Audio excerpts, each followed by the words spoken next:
Άλλο ένα προϊόν από την Carbonax. Carbonax Rubber Conditioner. Ένα υλικό που αναζωογονεί τα λάστιχα και τους δίνει ένα έντονο μαύρο αποτέλεσμα. Μπορεί να χρησιμοποιηθεί στα λάστιχα, περιμετρικά από τις πόρτες του αυτοκινήτου, μπορεί να χρησιμοποιηθεί γενικά σε όλα τα αφρόδη λάστιχα, όπως είναι αυτό εδώ πέρα που βλέπουμε στο καπάκι αυτής της μπαγαζιέρας.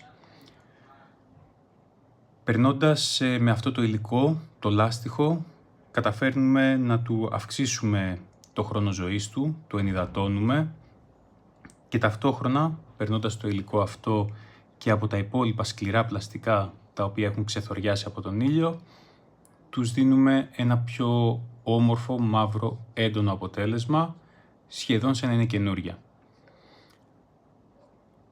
Είναι εύκολο στη χρήση, έχει ειδικό σφουγγαράκι μπροστά στο δοχείο του, οπότε πιάνει όλες τις καμπύλες και αρκετά γρήγορο στην εφαρμογή.